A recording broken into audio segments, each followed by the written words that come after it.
One company says that in the next few years, Canadians can travel from Montreal to Toronto in as little as 30 minutes by a fifth mode of transportation proposed by Elon Musk, Hyperloop. TransPod is hoping to be one of the first to bring this technology to the world.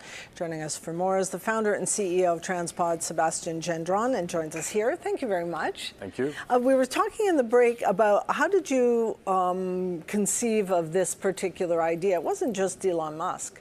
No, it's an idea which I've been behind for many years. Thanks to Elon Musk, he helped us to popularize the idea and brought that idea to our attention.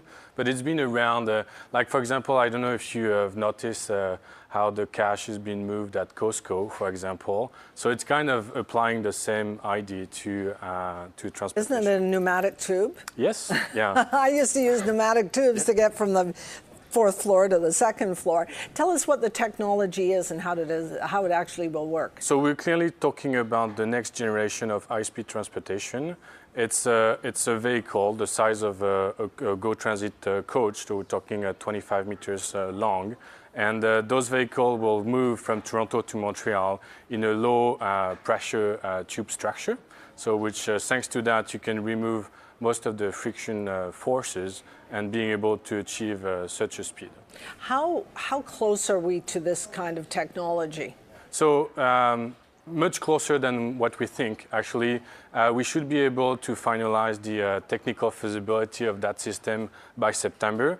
TransPod is presenting a first full concept at the International Rail Show in Berlin next September. And by the time we expect, by the time we do all that work, we expect to have a commercial product around 2020. What's the loop part? So I get the hyper part. Okay. What's the loop part?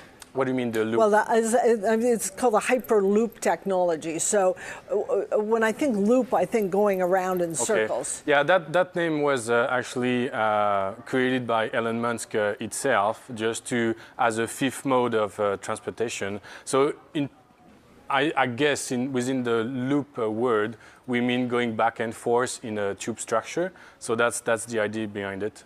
And so what are the headwinds that can face this kind of technology? So like any change, you will face people which kind of skeptical, as it's clearly a new mode of transportation. However, and it's really, we need to be able to innovate. Toronto being an innovation hub, that's clearly the opportunity we have now in Canada to be a leader into that new mode of transportation.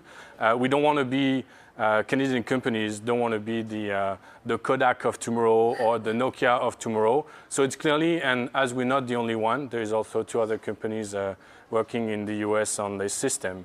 Clearly, it's the next high-speed transportation system. So we got to take the lead. We have the know-how. We have the people. We have a great government today which is pushing for new transportation infrastructure. There's a need in Canada, so let's make it. Well, when you talk about investing in infrastructure, I mean, there's so many other things that the government wants to invest in. Simple road improvement or traditional transportation. So where's the money going to come from? So we, I don't know, I guess you've noticed the transportation project which started in Montreal a few days ago, 2 weeks ago, I think so. So it's kind of the same business model we are looking for. So we need a customer. So CP or CN could be a great customer as a start, as a freight market might be the first market. We need private investors like us.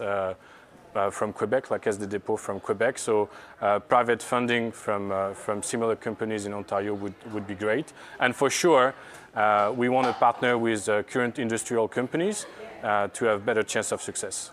And what is, in terms of what does it feel like if you're a passenger in one of these pods? So clearly the feeling will be similar to what you can feel when you're on an aircraft. You're not going to be pushed to your chair with an insane acceleration. The acceleration will be controlled. So after you start, the journey will be really comfortable, and that's really the intent behind it. And will it follow the train corridor?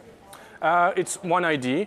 To make it as efficient as possible, the line has to be as straight as possible to be able to, because as soon as you get some curves, you induce some lateral acceleration. So if you don't want that bad feeling or poor feeling to passengers, you need to get a line as straight as possible, or you will have to reduce the speed. And who are you competing, TransPod, who are you competing with in Canada?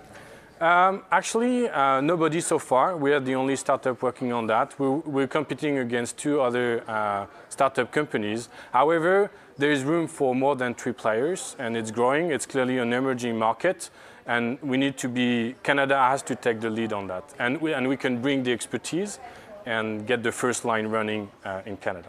And how much would it cost me ultimately? 30 minutes, Toronto, Montreal. Yeah, so the beauty of it is that we initiate some initial figures, and it's cheaper, like for the overall infrastructure cost, it's going to be cheaper than the initial analysis we had for the high-speed rail line. And clearly the travel ticket would be cheaper than an air flight ticket. We have different numbers, so I'll be proud to announce that in the next few months. We will watch for it, Sebastian. Thank you very much. Thank you very much. Sebastian Gendron, founder and CEO of TransPod.